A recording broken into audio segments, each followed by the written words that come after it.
제가 어렸을 때요, 유난히 내성적이고 소심했습니다. 어느 정도였냐면 발표를 시키면 무섭다고 하기 싫다고 엉엉 울었다니까요. 심지어 선생님도 울지 말고 씩씩해지라고 편지를 쓸 정도였어요. 걱정 마세요, 빨간반 선생님. 저 예전만큼 울지 않아요. 근데 써주신 편지는 너무 감동적이어서 눈물을 참을 수가 없네요. 여하튼 요지는 저는 태어났을 때부터 말을 잘할 수 있는 DNA 자체가 없었던 것 같아요. 그런데 제가 성인이 돼서 남들 앞에서 강의도 하고 약간 이렇게 유튜브도 찍는다는 것 자체가 저도 스스로 너무 놀라운데요. 그래서 오늘은 제가 입식상에서 열심히 꼼지락거린 결과 어느 정도 말을 잘하게 된 팁을 좀 다뤄보려고 하는데요. 물론 네가 뭔데, 네 못해 라고 하실 수도 있는데요. 지금 보시는 영상이 약 1년 전 영상인데요. 진짜 말을 못해요. 5분짜리 영상을 만들려고 말을 너무 못해서 4시간 동안 촬영을 했던 영상입니다. 지금 보면 창피해서 미쳐버릴 정도로 말을 못합니다. 그래서 이 영상은 말 잘하는 사람이 알려주는 말 잘하는 법에 대한 영상은 아니고요. 약간 소심하고 내성적인 사람이 이 말의 벽을 뚫고 어느 정도 말을 잘하게 된 팁에 대해서 얘기해 보도록 하겠습니다. 그리고 한 가지 더, 저는 말을 잘하는 사람은 2가지 특징이 있다고 생각을 해요. 첫 번째로는 말의 내용이 훌륭한 경우예요. 그러니까 말의 콘텐츠가 좋은 경우이고, 두 번째로는 목소리 톤이라든지 표정이라든지 제스처 같은 약간 스킬적인 부분이 뛰어난 경우인데, 이런 첫 번째 같은 경우는 되게 제 영역이 아니어가지고 제가 다룰 수는 없고요. 두 번째 같은 경우는 제가 어느 정도 노력해가지고 스킬을 좀 향상시킨 부분이 있거든요. 그래서 여기에 가까운 얘기를 좀 해보려고 합니다. 개인적으로 효과가 제일 좋았던 방법은요, 롤모델을 찾아서 연기하는 거예요. 이게 무슨 말이냐면은 대부분 발표하러 나가면은 약간 고장난 로봇처럼 약간 뚝딱이는 그런 게 있잖아요. 그게 저는 발표하는 자신이 조금 어색해서 그렇다고 생각을 하거든요. 저는 이거를 어떻게 극복을 했냐면은 말할 때 닮고 싶은 롤모델을 찾았어요. 보통은 아나운서가 제일 좋다고 생각하지만 약간 아나운서처럼 말하기까지 너무 어렵기 때문에 저는 예능인이나 연예인을 따라하는 거를 가장 추천을 드리고요. 아니면 영화 속 캐릭터도 좋아요. 그 사람들이 말하는 영상을 약간 연구하듯이 어떤 표정을 짓고 어떤 말투를 말하고 약간 그런 거를 계속 분석하면서 따라해보는 거죠.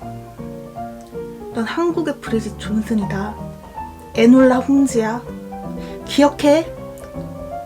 그냥 몸짓, 발짓, 표정, 제스처 다 따라 해본다고 생각하시면 돼요. 저는 이게 왜 좋다고 생각을 하냐면은 대부분의 예능인이나 영화 속 인물 같은 경우는 캐릭터가 확실하고 잘 만들어져 있기 때문에요. 약간 발표를 보는 입장에서도 약간 TV나 영화를 보는 것처럼 느껴지기 때문에 되게 자연스럽고 안정적이게 느낄 수 있거든요. 이게 너무 오버하는 거 아니야? 라고 생각을 하실 수도 있는데요. 물론 평소에 계속 그렇게 말을 한다고 하면은 되게 이상한 사람처럼 보일 수도 있는데, 중요한 자리에서 말을 한다든지 발표를 할 때는 전혀 이상해 보이지 않더라고요. 흔히 말할 때 도레미파솔 해가지고 높은 음으로 말을 해라 라고 하는 거 있잖아요. 이거랑 비슷하다고 생각을 하시면 돼요. 오버하는 것처럼 생각할 수 있지만 생각보다 보는 입장에서는 별로 오버하는 것처럼 보이지 않아요. 그리고 누군가를 따라하니까 따라쟁이처럼 느끼실 수도 있는데, 우리가 전문 연기자가 아니기 때문에 누굴 따라한다고 해서 완벽하게 따라할 수가 없더라고요. 저도 누군가를 따라해보려고 했지만 뭔가 성향이 저랑 맞지 않아서 따라하지 못하게 된 경우도 있고요. 결국에는 자신의 기질이나 성향이 맞는 사람을 따라할 수밖에 없고, 어느 순간은 본래 자기가 가진 캐릭터를 가지고 말을 하게 되는 순간이 오더라고요. 아무튼 말할 때 어색한 부분은 뭔가 자기가 캐릭터를 가지고 말을 한다고 생각하면 조금 극복될 수 있다는 거 말씀드리고 싶었어요.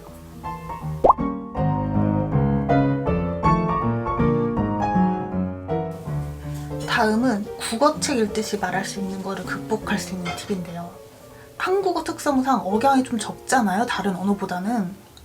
영어 같은 경우는 억양과 강조가 되게 두드러지는 언어인데 한국어는 좀 그런 언어는 아닌 것 같아요. 그래서 어쩔 수 없이 대부분 말할 때 국어책 읽듯이 말하게 되는 것 같아요. 그런데 문제는 억양과 강조가 없으면 듣는 사람이 약간 지루하다는 거죠. 근데 랩을 한다고 생각을 해보세요. 안녕, 날 소개하지. 이름 김하우 시검 리듬과 운율 때문에 귀에 팍팍 꽂힌다니까요. 물론 저도 그랬지만 빠르게 말하는 게 누구한테나 다 어울리는 건 아니더라고요. 약간 사람마다 어울리는 말의 속도가 있는 것 같아요. 저 같은 경우는 음악 사이트에서 BPM이라고 해가지고 되게 빠른 음악이 있고 느린 음악이 있잖아요. 그 BPM으로 바꿔가면서 배경음악처럼 깔아놓고 말을 하면서 연습을 했거든요. 약간 말을 할 때 배경음악에 따라서 리듬 탄다고 생각하면서 말을 하면서 제가 어제 연습을 하면 재밌는 인스타그램 되거든요. 게시물을 봤는데요. 이 연말의 시기가 되면 시간 가면 흐릿해진다는 게시물이에요. 저는 이걸 보고 사람마다 생각은 다 똑같다고 생각했어요. 저 같은 경우는 새해가 오고 마음이 싱숭생숭하니까 이게 못 따라가겠다.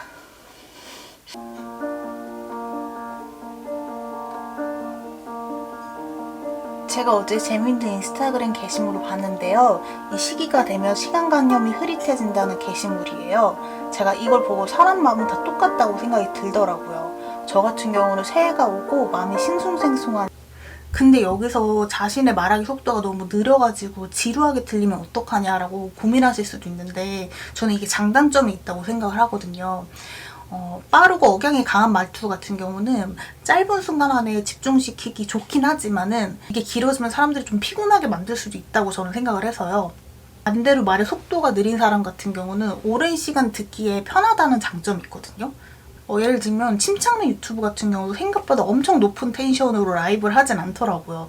약간 듣기 편한 수준으로 톤을 계속 유지하면서 말을 하니까 조금 오래 듣기 편하다는 장점이 여기 이렇게 있더라고요. 돼 있고 여기 위에를 자신임을 뜻하는 어떤 무늬 같은 걸로 꾹 눌러. 그러면 이제 자국이 남겠죠. 자국이 남으면 그러니까 바꾸려고 하기보다는 자신의 장점을 잘 활용하는 게 더 좋지 않을까라는 생각이 들어요. 이제 마지막 팁은요. 꾸준히 말할 수 있는 환경에 노출되는 건데요. 약간 지름길이 있을 것처럼 말해놓고 뭔가 싱거운 얘기를 해서 너무 죄송한데 제가 해봤는데 지름길이 없더라고요.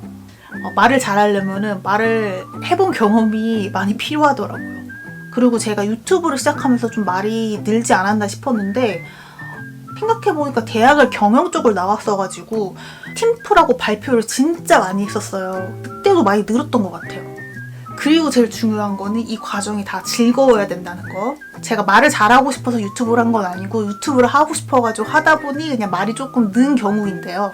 잘해야지 해가지고 압박감을 가지고 잘하게 된 건 아니고요. 뭔가 소통을 잘하고 싶어가지고 하다 보니까 조금 늘게 된 케이스인 것 같아요. 타인과 이야기할 때 즐겁고 싶다라고 생각을 하면은 이게 좀 더 편해지는 것 같더라고요. 아무튼 오늘 콘텐츠는 여기까지이고요. 제 채널의 주제가 데스크 라이프여가지고 책상에서 일하고 즐기는 것들을 좀 주제로 삼으려고 해요. 그래서 제가 일할 때 가장 고민하는 것 중에 하나가 말하기여가지고 오늘 다뤄봤고요. 모쪼록 끝까지 봐주셔서 너무 감사합니다. 다음 주에 또 재밌는 콘텐츠로 볼게요.